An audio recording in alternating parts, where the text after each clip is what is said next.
The man who would one day hold a whole country together is standing in a cramped room, watching it come apart on a wall of glowing maps. Lines of red ink slice through provinces, countdown clocks tick under each TV screen, and every phone in the room rings at once. Outside, crowds chant, flags wave, and somewhere not far away, a rival he once called a friend is promising that by tomorrow, Canada, as people know it, may no longer exist. Pierre Elliott Trudeau checks his watch. Hours left, maybe less. He has always believed that ideas, sharpened like blades, can cut through history. But tonight ideas have a deadline. The country is on the clock. And on the other side of this battle stands René Lévesque, the chain-smoking, sharp-tongued champion of Quebec independence, who knows exactly how to turn wounds into weapons. Two boys from the same province. Two men forged by the same language wars, the same church bells, the same harsh winters. Now they are locked into a rivalry that will decide whether one nation survives or splits in two. The tension in the war room is so thick that aides whisper instead of talk. Someone turns up the volume on the TV. Prime Minister, they're saying turnout is historic. Trudeau's dark eyes flick to the screen, then away. Historic. That word again. Reporters love it. But history is not happening to him. He is writing it under pressure, under the glare of the cameras, with every misstep waiting to be punished by voters who are tired of promises and terrified of change. He pulls a pen from his pocket and taps it against the table. To understand how this man ended up here, racing a clock against his oldest rival, you have to wind time back past the smoke-filled rooms, past the motorcades and television cameras, to a cold Montreal street in 1919, where a baby was carried home in the arms of a family who had no idea the world had just handed them its most unlikely rebel. Pierre Elliott Trudeau was born into comfort, not struggle. His father, Charles-Émile Trudeau, had built a fortune in gas stations and real estate. The house in Montreal's wealthy Outremont district was large, the meals were plentiful, and the family car rolled over cobblestones while others still walked. Inside, polished furniture caught the light from tall windows. Outside, the city wrestled with the aftershocks of war and the tremors of the coming depression. From the very beginning, Pierre's life was a paradox. A French-Canadian boy in an English-dominated city, a child of privilege in a province that felt humiliated and poor, a quiet observer in a culture that shouted its identity from every church pulpit. His mother, Grace Elliott, an Anglophone with Scottish roots, filled the house with English books and polite conversation. His father, stern and proud, embodied the French-Canadian dream of climbing from nothing to the top. At the dinner table, Pierre listened more than he spoke. The world he saw through the big house windows did not match the world he heard in church or on the street. Priests thundered about obedience and tradition. Teachers at his elite Catholic school, Collège Jean de Brébeuf, drilled Latin into his brain and discipline into his bones. The church, the state, the family, three pillars, unshakable. Yet the boy sitting in the back pew couldn't stop asking, in the privacy of his own mind, why? Picture him at 12, a slim, serious child in a stiff uniform, sitting at a wooden desk under a crucifix, copying conjugations, while his classmates shuffle and whisper, he has already learned that he is different. His mother's English gives him access to another world, the world of the Anglophone elite, of newspapers from New York and London, of ideas that cross borders. His French-Canadian classmates, whose parents work as shopkeepers or clerks, see him as privileged, a little aloof.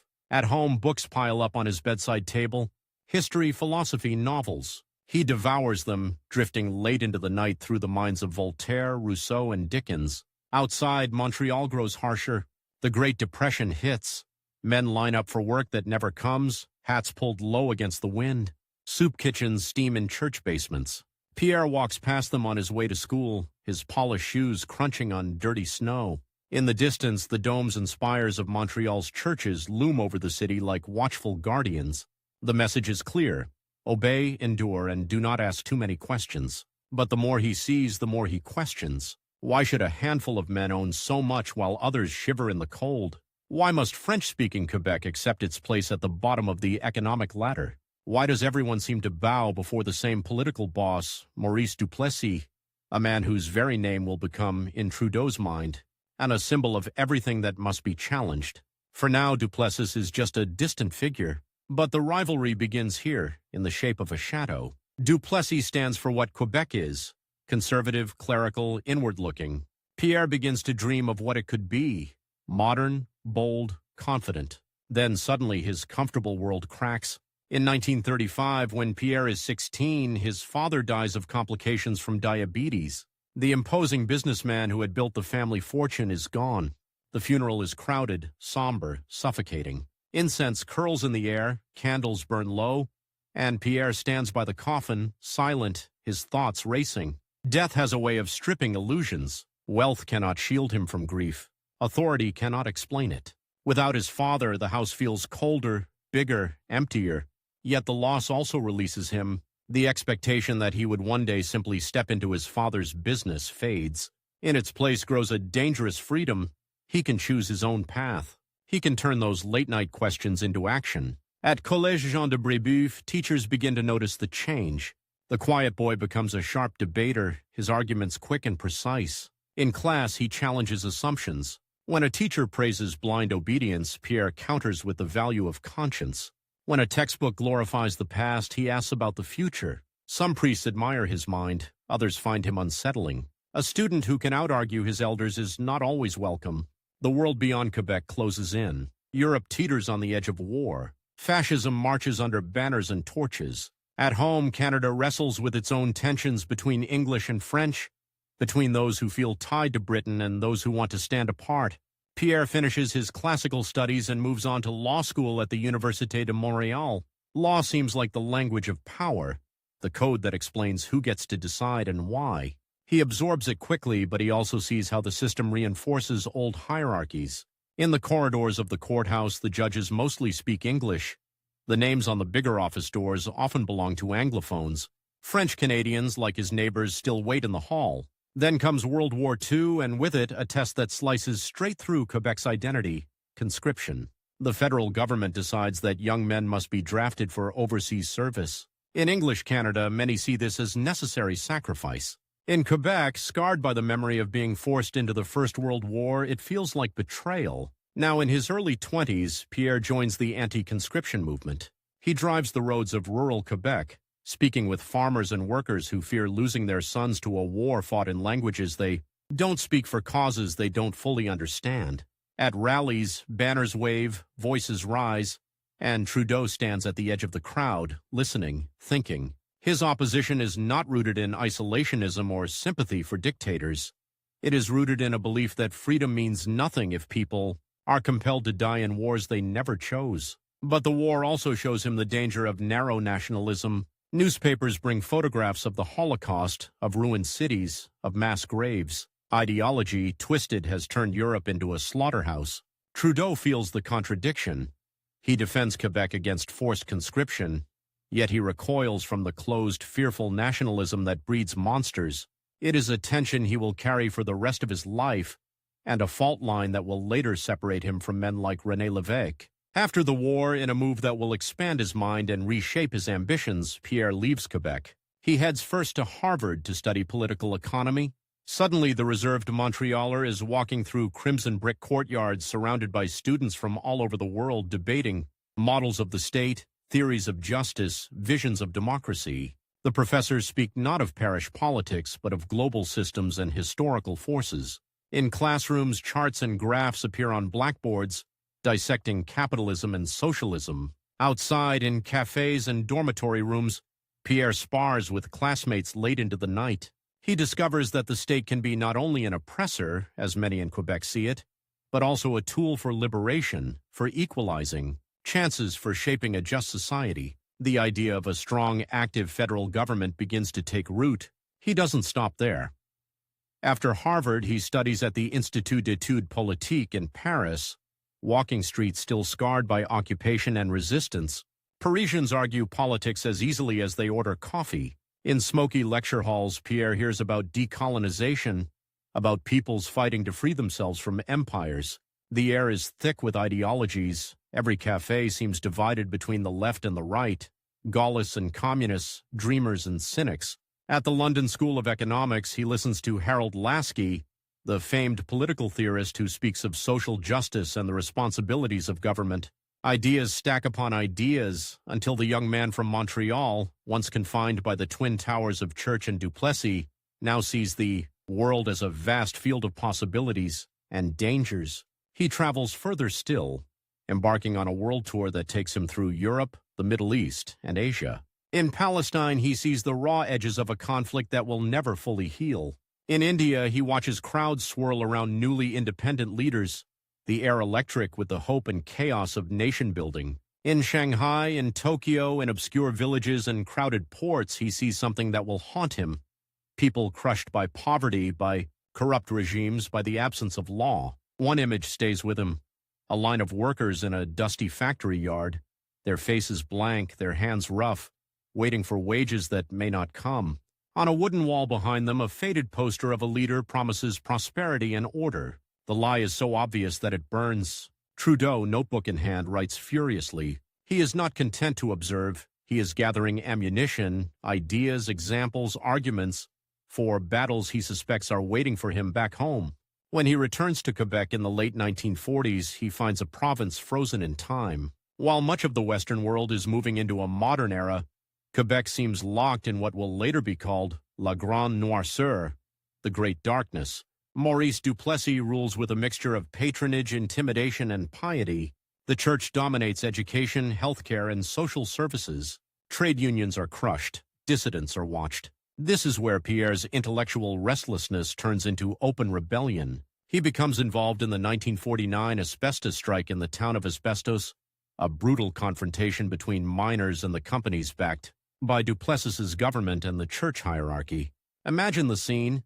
Dawn over the gray slag heaps, miners in hard hats and worn coats gathering at the gates, the cold air thick with dust. Police lines form, batons ready. The church that once promised comfort now stands silently with management. And into this tense, almost explosive landscape walks Pierre Elliott Trudeau, the son of a wealthy businessman clutching a notebook, his eyes wide open. He sits in kitchen after kitchen talking to workers who cough up dust at night, who cannot feed their children, who are being told to accept their fate as the will of God. He listens, he questions, he records. Later, he will write about the strike in a way that shocks the Catholic establishment, portraying the miners as men fighting not only for wages but for dignity, and the alliance of church and state as a betrayal of Christian values. This is the first time he directly takes on Duplessis. It will not be the last. The rivalry is still one-sided. Duplessis hardly notices the young intellectual with the sharp pen, but Pierre is learning how to fight, not with fists, but with words, arguments, and the moral force of exposing hypocrisy. In the 1950s, he throws himself deeper into the war of ideas. Along with other young thinkers like Gérard Pelletier, he helps launch a small incendiary magazine called Cité Libre, Free City. Its office is modest, its circulation tiny, but its impact is explosive. In cramped rooms filled with cigarette smoke and overfilled ashtrays, writers hammer out essays condemning clerical control, political corruption, and the suffocating conformity of Quebec society. Trudeau's articles are among the sharpest. He calls for individual rights, for a secular state, for a Quebec that embraces modernity instead of hiding from it. It is in this world of late-night arguments and cheap wine that he crosses paths with René Lévesque, not yet his rival, but a charismatic journalist and broadcaster, admired for his intelligence and his empathy for ordinary people. They sit at cafe tables trading ideas. Both want to free Quebec from the grip of old elites. Both are disgusted by Duplessis. Both are magnets for young followers. But even in those early conversations, fault lines appear. Lévesque leans toward the idea that Quebec must one day stand alone, a nation separate from Canada, master of its destiny. Trudeau leans the other way, toward a strong, bilingual, multicultural Canada where Quebec is not a separate country, but a vital, equal part of the whole. For now, this is a spirited debate between allies. Later, it will become a bitter duel. Through the 1950s, Trudeau tries to fight from the outside, as a scholar, a lawyer, a polemicist. He teaches law at the Université de Montreal, pushing students to question authority, to treat rights as something tangible, not abstract. He serves briefly in Ottawa as a federal civil servant, getting a glimpse of the machinery of the state he may one day command. But he still hesitates to step into electoral politics. Politics, with its compromises and backroom deals, feels too dirty, too small for the grand architecture of ideas in his head. Then slowly the ground shifts. Duplessis dies in 1959. The old order begins to crumble. The quiet revolution erupts. Quebec slashes the ties binding it to the church, nationalizes its hydroelectric power, builds a modern welfare state. The future has kicked down the door. And in the swirl of reforms and protests and new slogans, one thing becomes obvious. Real power is moving into the National Assembly and the Parliament in Ottawa. Words in magazines are not enough. By the mid-1960s, Trudeau is in his mid-40s. The window is closing. He is no longer the young radical on the margins. He is at risk of becoming the brilliant man who stayed in the seminar room while others made history. In a smoky Montreal apartment, maps and newspapers spread out on the table, he sits with liberal organizers who see in him not just a thinker but a potential star. There's a riding, they tell him. Mount Royal, urban, diverse, bilingual. The incumbent is stepping down. We need a candidate who can speak to both sides, who can bridge worlds. He hesitates. Politics means scrutiny, attack, compromise. It means facing men like Lévesque not just as debating partners, but as opponents. It means accepting that every idea he cherishes will be tested, twisted, sometimes defeated. But outside, the world is moving fast.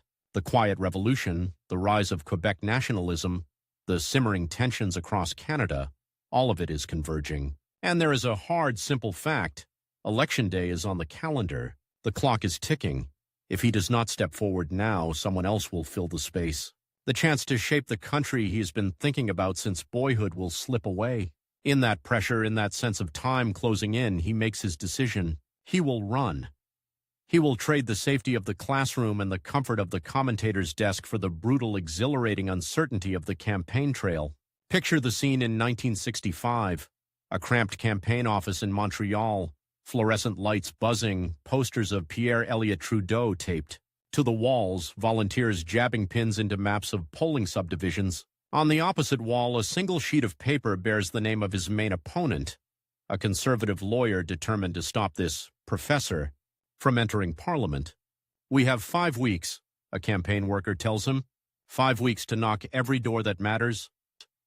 5 weeks to introduce himself not as an abstract thinker, but as a man who will fight for people's lives. 5 weeks to turn years of reading and traveling and arguing into a simple, compelling message that can be understood on a doorstep. 5 weeks before the voters deliver their verdict. As Pierre walks out into the cold Montreal evening, ready to face strangers and win their trust one conversation at a time, he has no way of knowing that this ticking clock is just the first of many. Elections, crises, referendums, all of them will give him deadlines.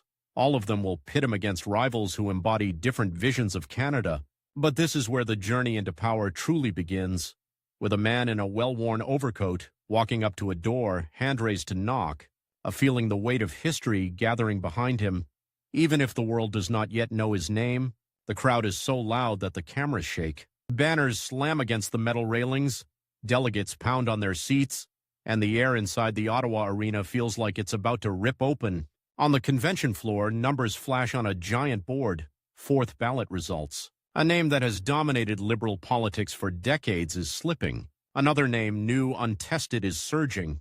Trudeau, 1203. For a heartbeat, there is silence, as if everyone is waiting for the building to decide whether to breathe in or explode. Then it hits. A roar rolls through the hall. Delegates jump to their feet, paper signs with his face fill the air, and somewhere in the chaos, a man who once hesitated to knock on a single door realizes he now has minutes, just minutes, to decide whether he will try to lead not just a party but a country. Behind the spectacle, the tension cuts like wire. The old guard is furious. Their candidate, Paul Martin Sr., has just been beaten by the professor they underestimated. The television lights are brutal. Microphones are shoved into faces.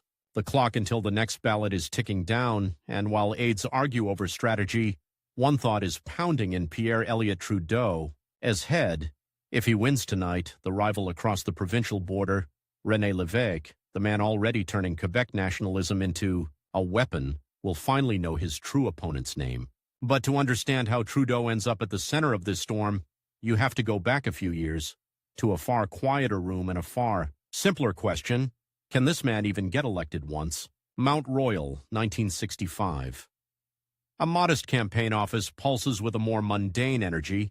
Phones ringing, typewriters clacking, volunteers folding leaflets until Their fingers are ink-stained. On the wall, a calendar with thick red X's counts down the days to election night. 5 weeks, 35 days to turn Pierre from an intellectual curiosity into a trusted representative. He doesn't yet talk about becoming prime minister.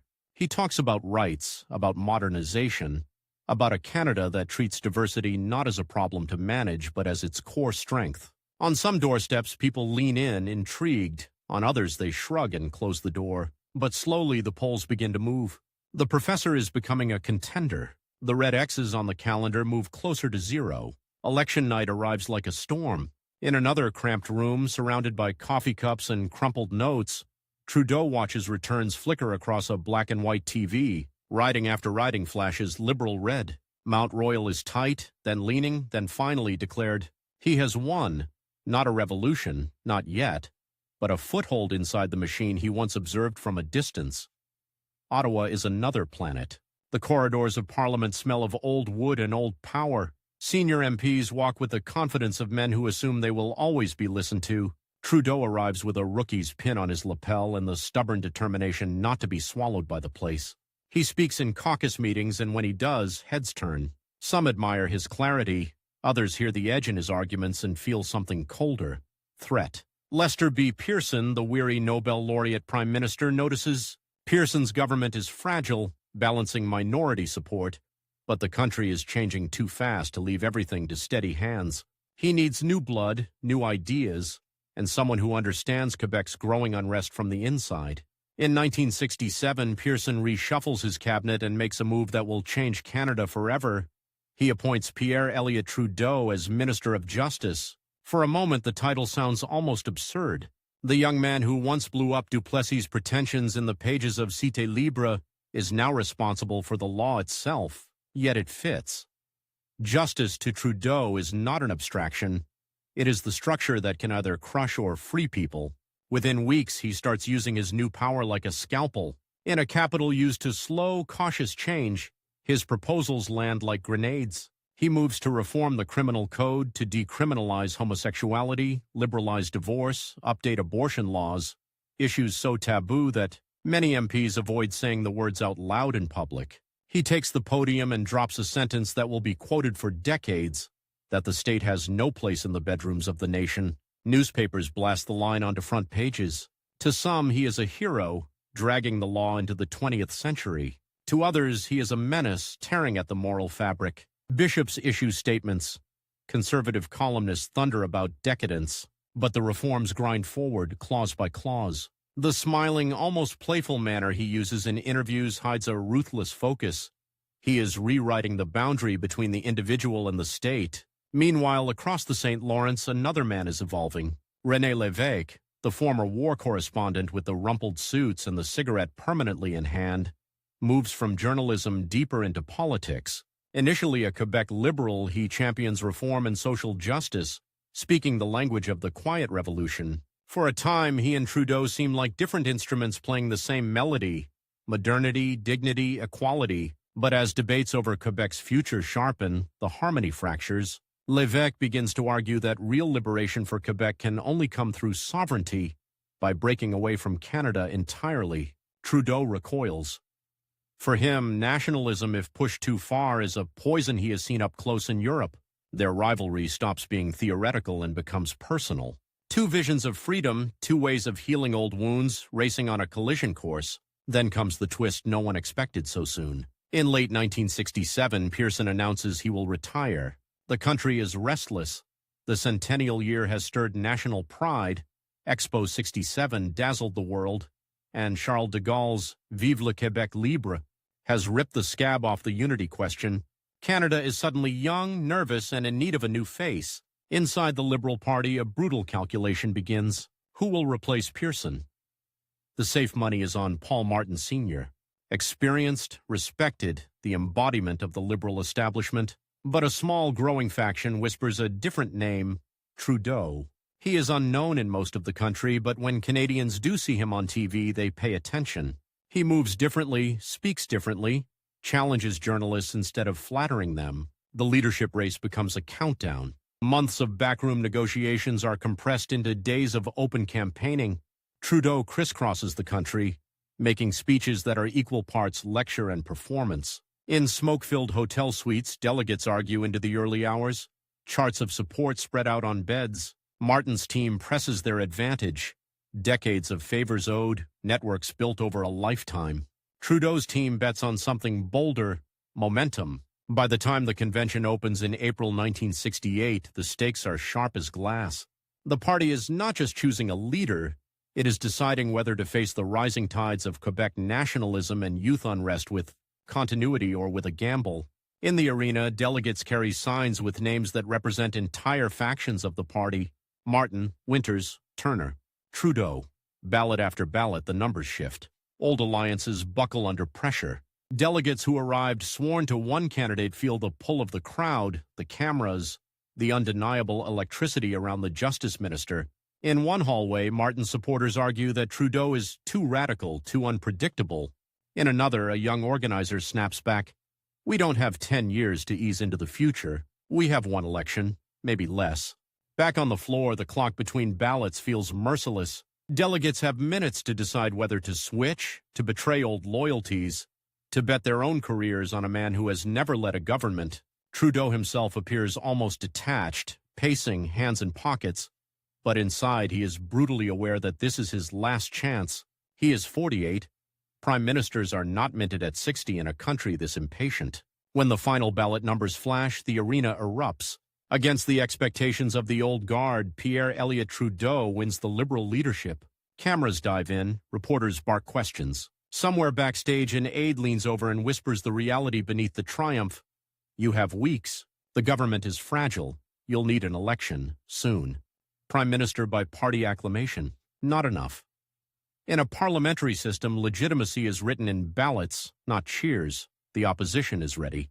Robert Stanfield, the calm, methodical leader of the Progressive Conservatives, waits with a simple, lethal question. Is this just a fad or a leader? Trudeau has to answer it across a country that doesn't really know him yet, and he has maybe 50 days to do it. The campaign that follows feels less like politics and more like a traveling rock concert wired with explosives.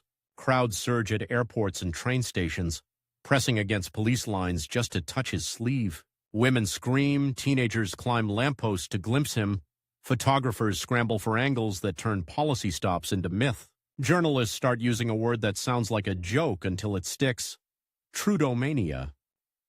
But behind the smiles and the pirouettes, the stakes are deadly serious. Every rally is a test. Can he talk about bilingualism and justice without losing impatient voters in the West? Can he speak to English Canada's fears of Quebec without insulting the province that shaped him? Can he promise a more equal society without scaring business leaders who control jobs and money? He moves across Canada like a blade cutting through conflicting expectations. In Saskatchewan, he stands in front of farmers in windbreaker jackets, talking about the federal role in social programs. In Vancouver, he faces students who want a revolution, not just reforms. In small-town Ontario, older voters squint at him, wondering if this charismatic intellectual is going to tear up everything they recognize. And always in the background, there is Lévesque. By now, René has split with the Quebec Liberals over the question of sovereignty.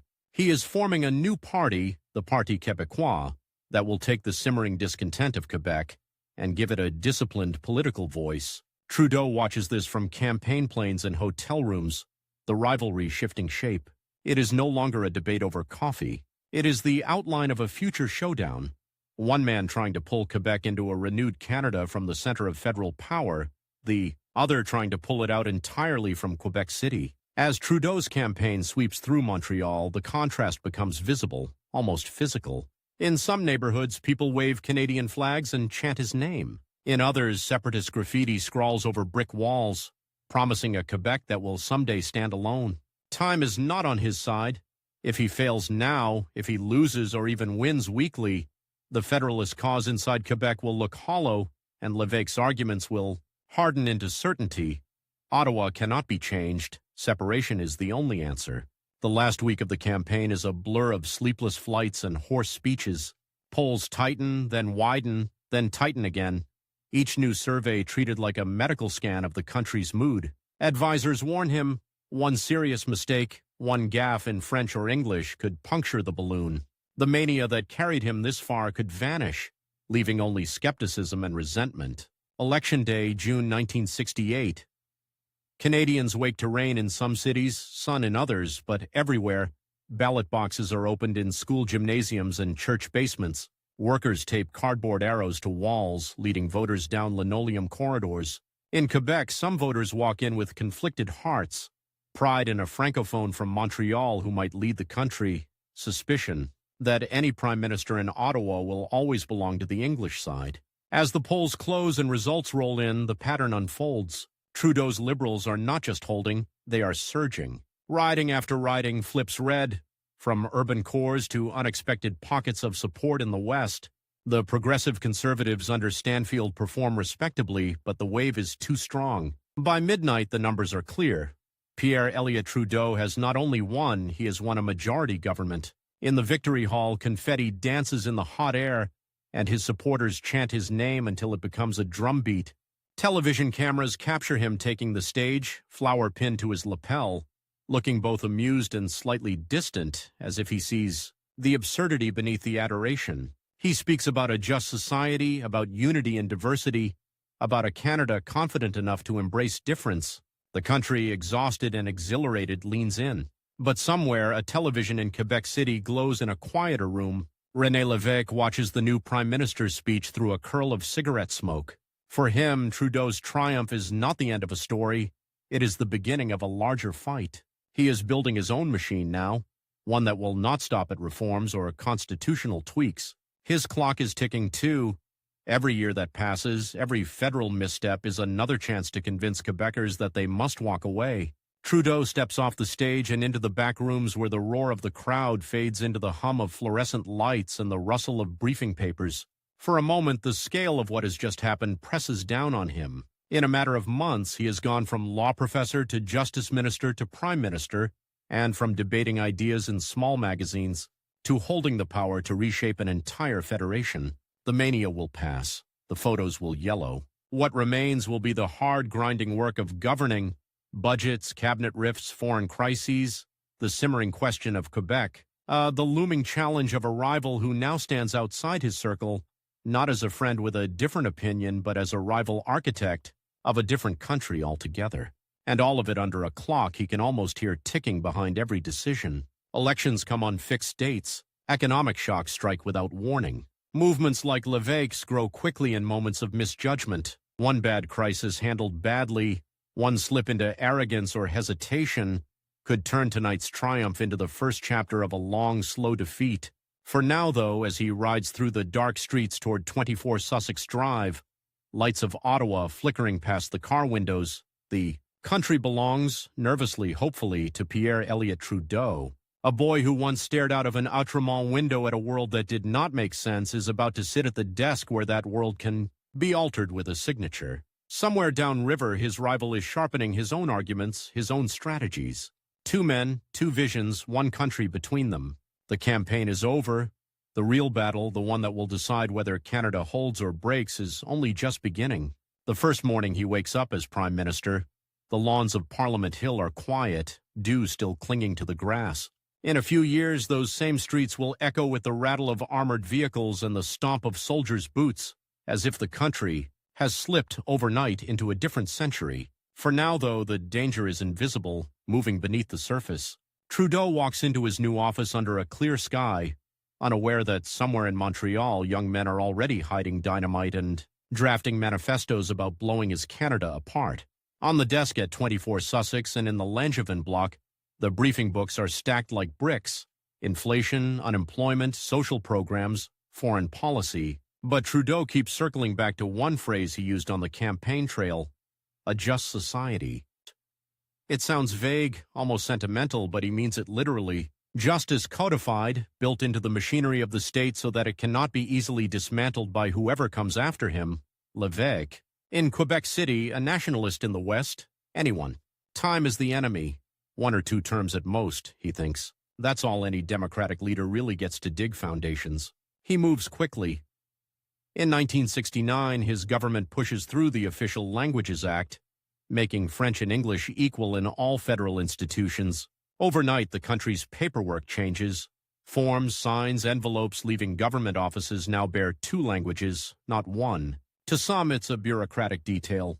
To others, it feels like a revolution. Young francophones see jobs in Ottawa they never imagined could be theirs. Some anglophones simmer, feeling their dominance chipped away. In city halls and coffee shops, the argument starts, is he defending unity or forcing a bilingual mask onto a country that never asked for it?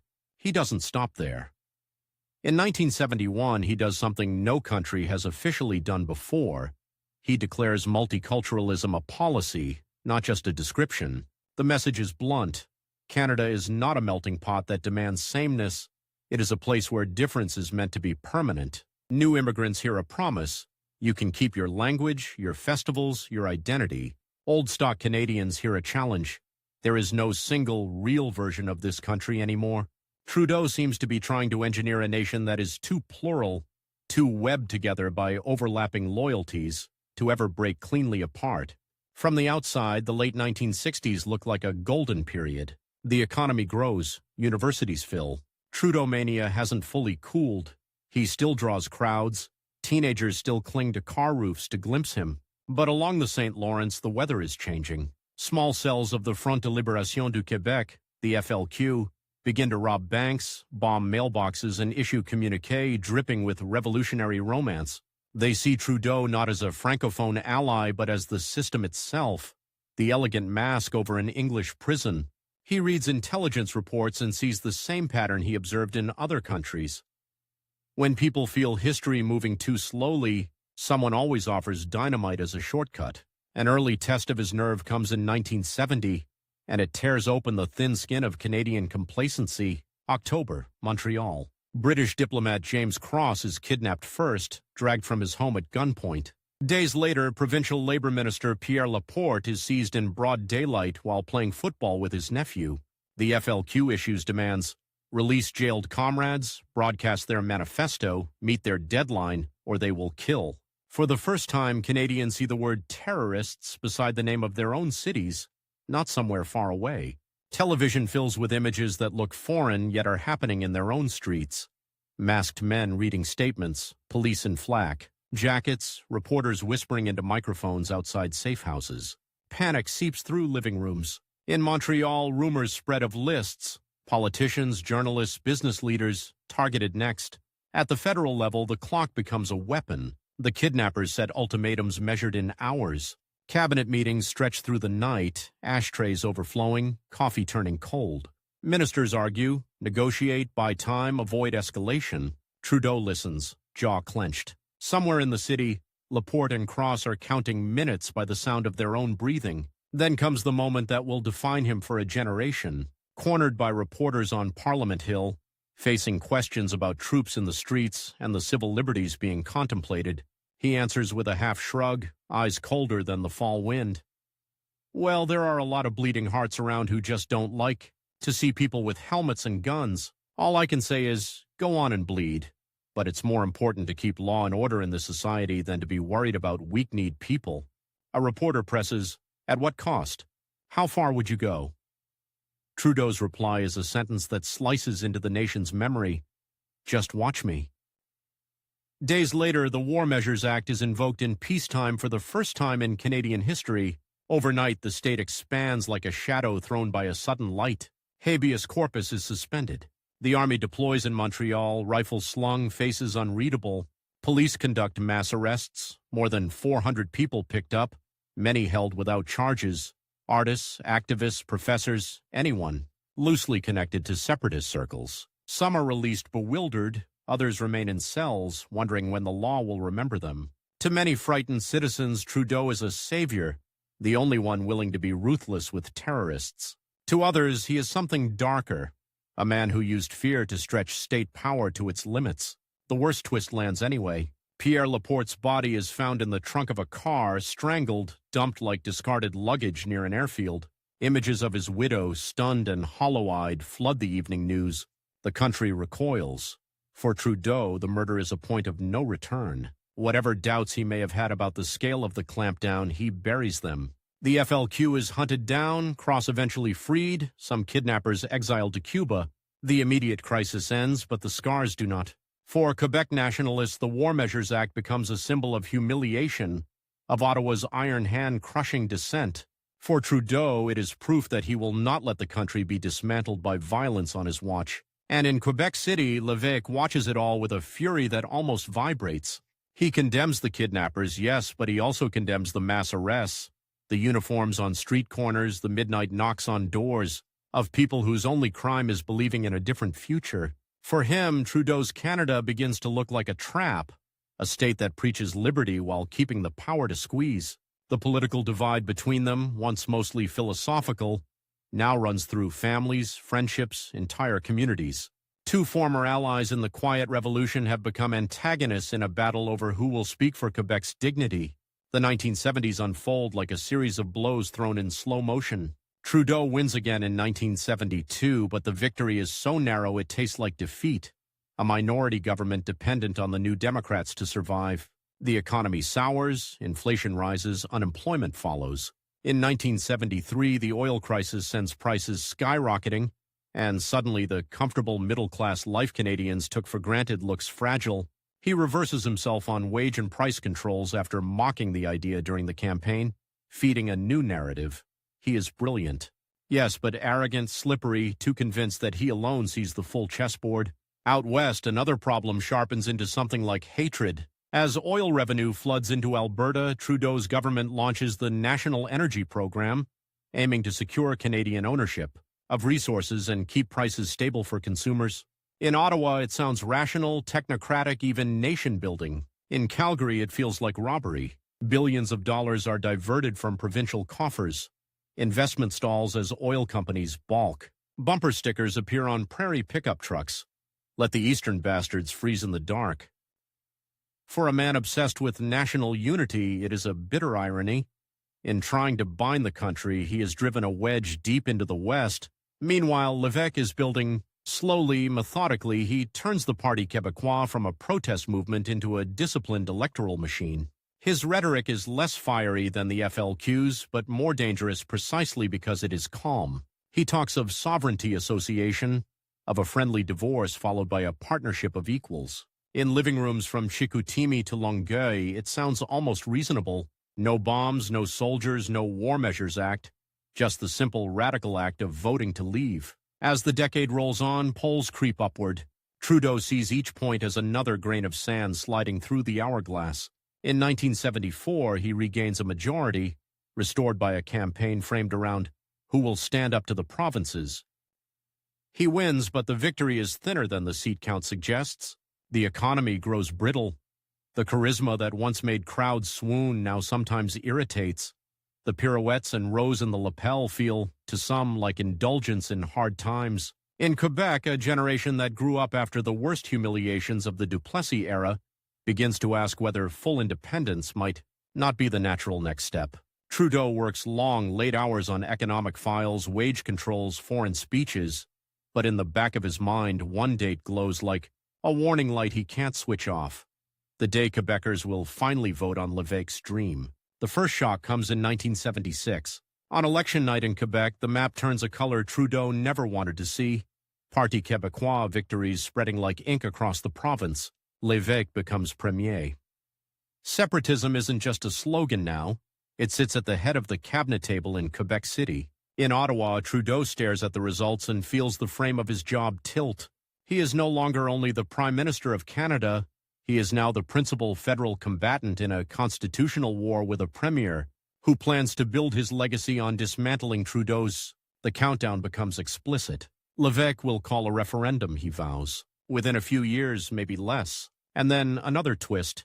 The country turns on Trudeau. In 1979, after more than a decade in power, he loses. Joe Clark's Progressive Conservatives form a minority government. The night the results come in, Trudeau announces his intention to resign, almost with relief. At 60, he looks tired, the deep lines on his face more pronounced under the bright TV lights. In Quebec, Lévesque smiles inwardly. The main obstacle to his project seems to be stepping off the stage. History for a few months feels like it might be shifting in his favor. But Clark's government is fragile and winter is unforgiving. A budget miscalculation, fuel taxes, and poor political management topple the Conservatives in less than 9 months. Suddenly the country is without a clear leader, and the Liberals must choose a new one or resurrect the old. Trudeau, who has already begun to fade from public life, is asked to return. The request cuts two ways: a flattering summons and an accusation that no one else is strong enough to face what's coming. He hesitates, then does what he has done his entire life when confronted with a challenge he considers essential. He steps back into the arena. The 1980 federal campaign is fought under the shadow of a bigger confrontation. Lévesque has set the date for Quebec's referendum for later that year. Trudeau frames the election as a mandate to negotiate the future of the Federation itself. Voters respond. Clark loses. Trudeau is back, with a majority and a deadline looming like a storm just offshore. The question now is brutally simple. Can he convince Quebecers in a matter of weeks not to walk away? If he fails, his entire career, the justice reforms, the war measures gamble, the bilingualism and multiculturalism, every late night, and every televised speech will be remembered as the prelude to defeat. The referendum campaign in Quebec feels less like politics and more like a fight over identity played out on every street corner. Lévesque tours the province with his familiar cigarette and rolled-up sleeves, promising a proud sovereign Quebec that will retain economic ties with Canada. Trudeau appears less often, careful not to let Ottawa's presence backfire, but when he does, the impact is seismic. In a packed Montreal forum, he speaks directly to Quebecers in the language and cadences he grew up with, flipping Lévesque's narrative on its head. He does not beg, he challenges. "We are not asking for your love," he says in essence, "but for your judgment. Do you really believe that leaving will solve your problems? Or are you about to trade your voice in Canada for a flag and less power in the world?" He promises constitutional change if they vote no, a renewed federation in which Quebec's distinctiveness and all citizens' rights will be entrenched. The stakes are almost cosmic. One ballot question as a verdict on decades of frustration, hope, and anger. Every day brings new polls, new speculation, the margin narrowing, widening, narrowing again. Sleep becomes a luxury the country cannot afford. May 20, 1980, Referendum Day. In villages and cities across Quebec, people line up in school gyms and church basements, eyes hollow with the knowledge that by nightfall, they will have chosen a path for millions. Trudeau spends the day away from the cameras, nerves coiled, phone within reach. Lévesque campaigns until the last possible hour, his faith in the movement unshaken. As votes are counted, the map on television screens trembles between colors. Early returns suggest a tight result, then the wires hum with a different tone. Slowly, the no side pulls ahead. By midnight, the numbers are clear. Nearly 60% have rejected sovereignty. In Montreal, Federalists pour into the streets, tears mixing with rain, car horns blaring, Canadian and Quebec flags waving side by side. Lévesque concedes with a line that feels like both defiance and prophecy.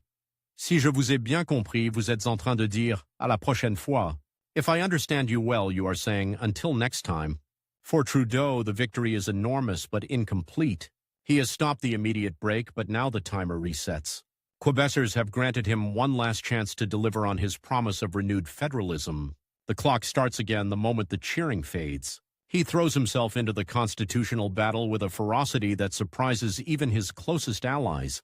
For more than a year, he crisscrosses the country, meeting premiers, drafting proposals, discarding them, drafting again. The goal is audacious: to patriate the Constitution from Britain, bring it fully under Canadian control, and to embed within it a charter of rights and freedoms that will bind every government, federal or provincial, including his successors. To provinces jealous of their powers, it looks like a federal power grab wrapped in noble words. To Trudeau, it is the central project of his life, the legal architecture that could make it harder, someday, for a majority to strip minorities of rights or to tear the country apart on a sudden wave of rage. Negotiations twist and turn late into winter nights. At one point, Ottawa and 8 provinces coalesce around a plan that Lévesque rejects. At another, his support is courted and then lost. The drama peaks in November 1981, during what will later be called the Night of the Long Knives in Quebec nationalist memory. While Lévesque sleeps at a lakeside hotel outside Ottawa, believing he has an agreement in hand, federal and provincial negotiators huddle in a nearby kitchen, hammering out a different deal that excludes Quebec's premier. By dawn, they have a consensus, without him. When he learns this, Lévesque feels not just outvoted but betrayed. cut out of the room where his people's fate was being sealed. Trudeau sees it differently, not as a betrayal, but as a necessary endgame in a process that had already stretched time to its limits. Britain will not wait indefinitely to pass the required legislation. His own political capital is finite. He is no longer young. He feels the sand racing through the hourglass. Either he secures the charter now or the opportunity may vanish for a generation. The cost, he knows, will be a deep wound in Quebec's political psyche, a grievance that Lévesque and his successors will nurture. He accepts that cost. History, he believes, will judge the structure he builds, not the bruises left from carrying the stones. On April 17, 1982, in a cold spring rain on Parliament Hill, Queen Elizabeth II signs the proclamation that brings Canada's Constitution home and enshrines the Charter of Rights and Freedoms. Trudeau stands beside her, raincoat flapping, hair wet, smiling in a way that looks almost private. Cameras capture the ceremony, but they cannot fully convey the strange duality of the moment. On paper, this is his greatest triumph. A once colonial country now fully sovereign, its citizens' rights protected in a document that will outlive them all. In Quebec, however, many see only the image of a constitution they never consented to, a contract entered without their signature. That night, Ottawa's government district is mostly quiet. Staffers have gone home, television crews have packed up cables. The square where the ceremony took place is slick with rain and littered with damp pamphlets. In an office lit by a single lamp, Trudeau reads through the freshly printed charter one more time, fingers tracing phrases he fought. 4. Freedom of expression, equality rights, mobility rights, legal protections. It is, in many ways, the legal embodiment of the just society he imagined on those first days in power. Yet, beneath the satisfaction, he feels the weight of the fractures deepen to achieve it. The anger in the West over energy policies, the simmering resentment in Quebec over the way the deal was done, the fatigue of a country that has been living under high political tension for more than a decade. Outside, somewhere in Quebec City, René Lévesque sits in his own pool of lamplight, papers scattered, cigarette burning dangerously close to his fingers. On his desk lies the new Constitution, a document he refuses to sign. For him, Trudeau's charter is not a shield but a shackle, another instrument from Ottawa constraining Quebec's will. Yet he also knows the terrain has shifted. The next referendum, if there is one, will be fought not just against fear of the unknown, but against a constitutional order that makes separation legally and politically harder. Time is working on Trudeau's side now, but it is not endless. Demographics, economics, the slow erosion of memory, these forces move too. Between these two men, the rivalry that began as a clash of ideas has become a clash of legacies, measured not in speeches or elections, but in the legal DNA of a country. Trudeau has carved his vision into the Constitution itself, but he knows that parchment does not silence discontent.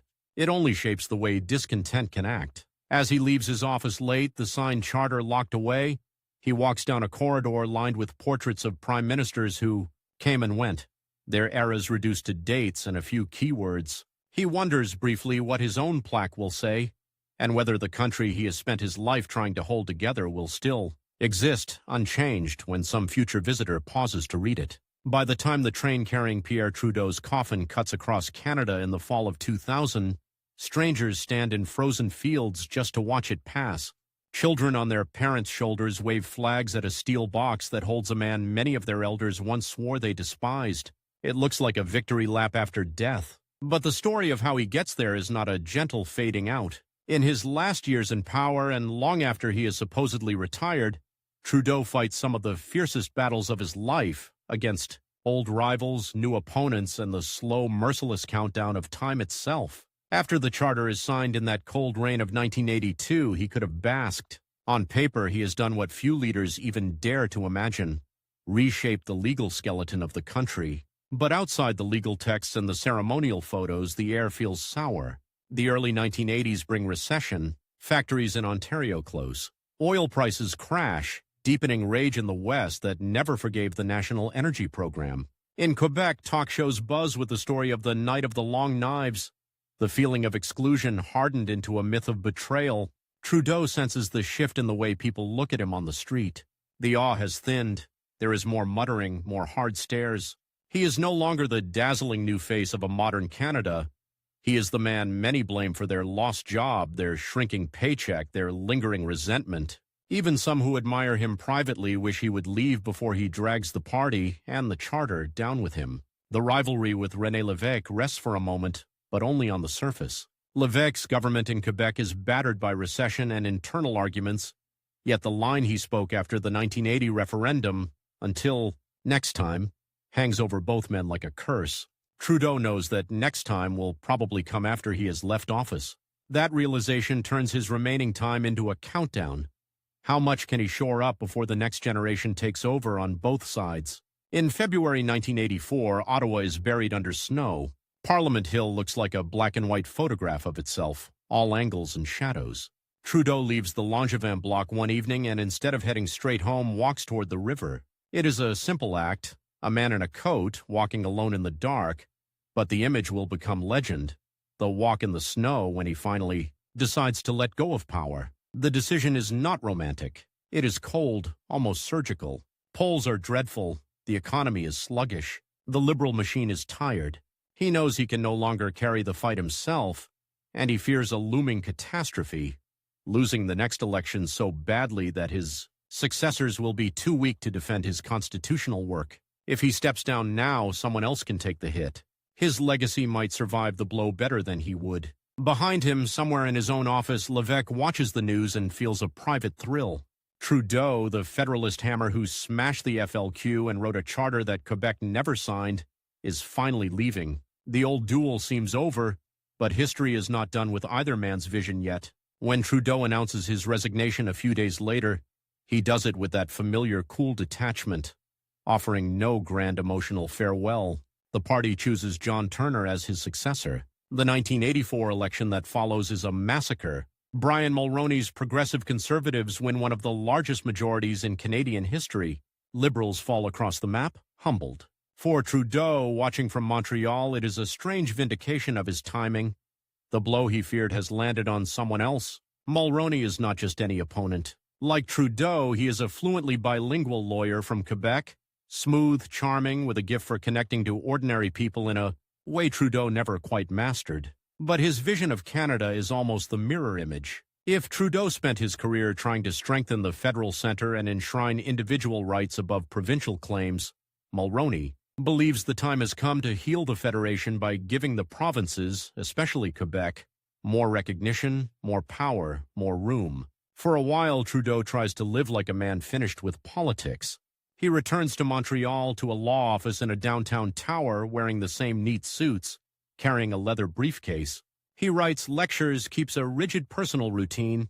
He swims laps in icy pools well into his 60s, goes north on canoe trips where the water is so cold it burns. He bikes through city streets alone, refusing the obvious security bubble. People double-take on the sidewalk, was that him? But mostly let him pass. At home in the brick house in Montreal where the trees overhang the quiet street, he is simply a father. His 3 sons, Justin, Alexandra, and Michel, move through the rooms that once housed a prime minister's private life. Trudeau cooks for them, quizzes them on history over dinner, drives them to school in an aging Mercedes. The man who once seemed married to the country now has to relearn the rhythms of an ordinary household. For a time, it almost works. Politics, though, is like gravity. In 1987, it drags him back. Mulroney unveils the Meech Lake Accord, an attempt to bring Quebec formally into the constitutional family by recognizing it as a distinct society and giving all provinces new powers. On the surface, it looks like a peace offering to heal the wounds of 1982. In Quebec, it is sold as overdue respect. In English Canada, many elites sigh with relief. Finally, a way to close the constitutional file and move on. Trudeau reads the text with a tightening jaw. To him, Meech is not healing, it is erosion. Every clause that strengthens provincial power looks like a chisel tapping at the foundations of the Charter. The distinct society language, vague and open-ended, threatens to skew interpretations of rights and equality he spent years crafting, and the method infuriates him, a deal hammered out behind closed doors by first ministers, without the citizen debate he believes. A constitutional change demands. He is in his late 60s. He has no office, no party machinery, no seat in Parliament. Time and biology argue for silence. But the clock set in motion by Lévesque's next time is ticking louder. If Meech passes, Trudeau fears, his charter could be reframed forever, his vision diluted while he is still alive to watch. So he re-enters the arena, not as prime minister, but as a private citizen with a famous name and a sharpened pen. He writes editorials that land like punches, accusing Mulroney and the premiers of trying to smuggle a new constitution past the people. On television, he appears older, face lined, hair thinned, but the voice is still cutting, the logic relentless. He attacks the Accord's premise. You do not unify a country, he argues, by carving it into special categories. The rivalry that defined his middle years with Levesque now morphs into a new duel with Mulroney. Two Quebecers, two prime ministers, competing visions of how to keep Canada together. Mulroney frames Meech as reconciliation, Trudeau brands it as retreat. The fight is not conducted with troops or referendums this time, but through newspaper columns, public speeches, late-night talk shows, and backroom conversations that flow from Ottawa to Winnipeg to St. John's. Meech has its own built-in clock. It must be ratified by all provinces by June 1990. As that deadline approaches, pressure mounts. Quebec nationalists warn that rejecting the Accord will be proof that Canada will never accept their distinctiveness. Trudeau warns that accepting it will hollow out the charter and encourage every province to demand more, feeding a new era of blackmail politics. The country seems trapped between two nightmares. On the very day the clock runs out, the unimaginable happens. In Manitoba, Indigenous MLA Elijah Harper, eagle feather in hand, refuses unanimous consent to fast-track the Accord through the legislature. In Newfoundland, Premier Clyde Wells cancels a planned vote. The deadline passes. Meech is dead. In Quebec, crowds gather in anger. Some burn Canadian flags. Many blame Trudeau personally, seeing in his public campaign the hand that helped kill what they saw as their last best chance for recognition. Lucien Bouchard, once Mulroney's ally and a federal cabinet minister, breaks away in disgust and eventually builds the Bloc Québécois, on a sovereigntist party in Ottawa itself. The old next time suddenly feels closer. And yet, from Trudeau's perspective, this is a victory snatched at the last possible minute, a reprieve for the charter. He has beaten his rival again, but the win tastes as bittersweet as the referendum night of 1980, because every time he blocks a constitutional deal he dislikes, the anger that fuels separatism grows hotter. 2 years later, the Charlottetown Accord arrives, another sprawling attempt to settle everything at once. Quebec's demands, Western, grievances, Indigenous self-government, Senate reform.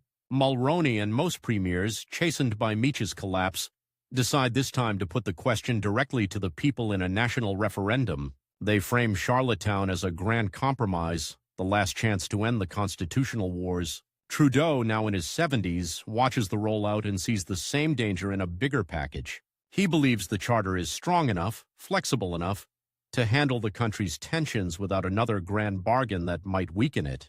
He steps up yet again, nearly 2 decades after leaving office, and tells Canadians to vote no, to reject a deal the entire political class is begging them to accept.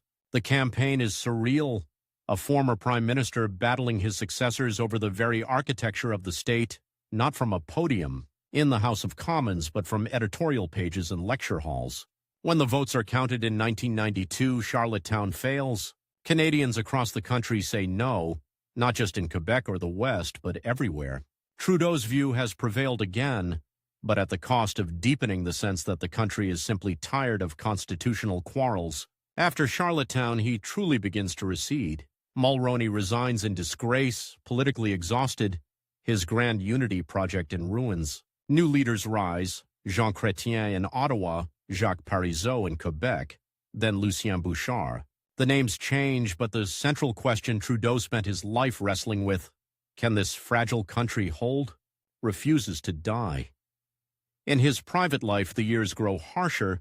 He spends more time alone in the Montreal house, more evenings in his study, surrounded by books and old briefing notes, as if unable to fully leave the files of his life behind. His sons grow into men. Justin, the eldest, struggles under the weight of his father's name, trying careers, drifting, circling politics warily. Michael, the youngest, restless and passionate, heads west, drawn to the mountains. In November 1998, the news comes from British Columbia like a physical blow. Michelle is missing, swept away by an avalanche. For days, search teams comb the snow. The body they eventually find is buried deep, the mountains indifferent. For a man who once stared down terrorists and premiers without blinking, the loss of his youngest son is a wound nothing in his previous life prepares him for. Friends say he is never quite the same afterward. The brisk stride slows. The shoulders seem to hunch inward. The ticking clock, always background noise, now thunders in his ears. He is running out of time, not just politically, but biologically. And Quebec, true to Lévesque's prophecy, is heading toward next time. In 1995, a second referendum on sovereignty grips Quebec. Jacques Parizeau leads the charge. When he falters, Lucien Bouchard becomes the face of the yes side, charismatic, eloquent, using the language of wounded pride and broken promises, many of them tied directly to Meech. The no side is led by federalist Quebecers, Chrétien's government, business leaders, community activists. Trudeau, now frail, largely stays off the main stage, understanding that his presence might energize opponents as much as allies. But on referendum night, he does what millions do. He sits in front of a television watching the numbers climb. Early results show the yes side ahead.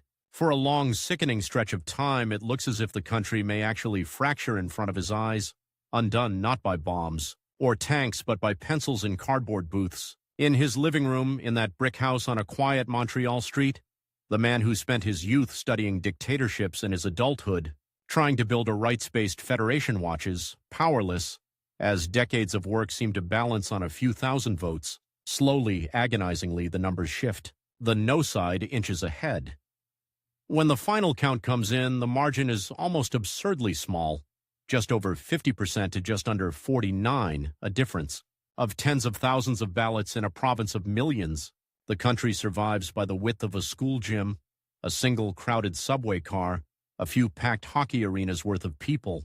There is celebration that night in Federalist circles, but it is shaky, tearful, exhausted. For Trudeau, the feeling is something stranger, relief laced with dread.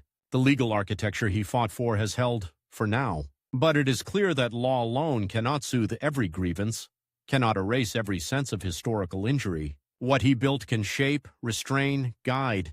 It cannot make Canadians love the same symbols or remember the same stories.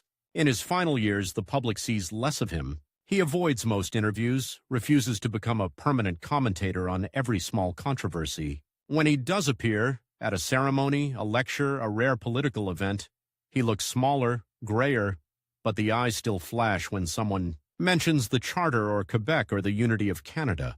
Those topics can still bring the old edge to his voice, even as his body begins to fail him. He spends increasing time not in Ottawa, but in his own mind, revisiting battles, friendships, rivalries.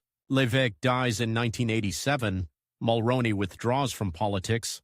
Parizeau and Bouchard leave the front lines in their own time. The competitors who defined his life's great conflicts fade one by one, leaving him almost alone on the stage he once dominated. What remains are the structures they fought over, the Constitution, the Charter, the tangled feelings of a country still arguing about what it wants to be. In September 2000, after a bout of pneumonia and the slow erosion of illness, Pierre Trudeau dies in Montreal at 80. The news breaks across television screens and radio stations, and Canada reacts with a wave of emotion that surprises even those who lived through his fiercest days. In Alberta and Saskatchewan, in neighborhoods that still curse the NEP, flags go to half-mast anyway. In Quebec, some who once marched against his constitution watch the coverage with complicated, heavy hearts. His funeral in Montreal's Notre Dame Basilica becomes a kind of national theater of memory. Former rivals sit in the pews, Mulroney, Chrétien, Premier, party leaders, dignitaries. The man who feuded with so many of them now obliges them to share a single solemn space. Outside, crowds pack the streets, some holding handmade signs, others just standing silently in the autumn air. Then Justin Trudeau steps up to the lectern to deliver the eulogy. He is in his late 20s, hair falling into his face, voice shaking. As he speaks about his father, not as prime minister, but as the man who taught his sons to paddle a canoe, to love ideas, to fight for what they believed was right, the country sees something like a ghost of the younger Pierre. The gestures, the cadence, the flashes of steel under emotion. Many who never cared for the father feel their throat tighten listening to the son. After the funeral, the coffin is placed on a train that will travel from Montreal toward Ottawa and beyond. Along the route, people gather on bridges, at level crossings, in empty fields. They stand in rain and cold, waving flags, pressing hands to hearts, some weeping openly, some just staring, trying to make sense of their conflicting feelings about the man passing by for the last time. The old rivalries, the bitter referendums, the constitutional crises, they all flicker through the collective memory as the train roars past. In courtrooms across the country, judges continue to cite the charter he fought so hard to embed. In classrooms, children memorize rights that did not exist when he was born. In Quebec, the question of next time never fully disappears, but neither does the reality of a province woven so tightly into the fabric of Canada that pulling it out cleanly looks more and more like fantasy. Years later, Justin Trudeau will follow a path that once seemed impossible, stepping into politics, then leading the very party his father shaped, eventually becoming Prime Minister himself. The name Trudeau returns to the ballot, to the news, to the arguments at kitchen tables, this time attached to a different man with his own flaws, his own style, his own Canada to manage. But that is another story, branching from the first like a new river off an old stubborn course. For Pierre Elliott Trudeau, the boy who rode his bicycle along Montreal streets, the student who devoured philosophy in smoky cafes, the intellectual who became a reluctant celebrity, the prime minister who gambled the stability of a country on the power of law and reason, the clock has finally run out. What remains are the structures, the scars, and the debates he leaves behind. A country still arguing with him, still living inside. The house he spent his life building, still wondering, every time the ground trembles, whether his foundations will hold.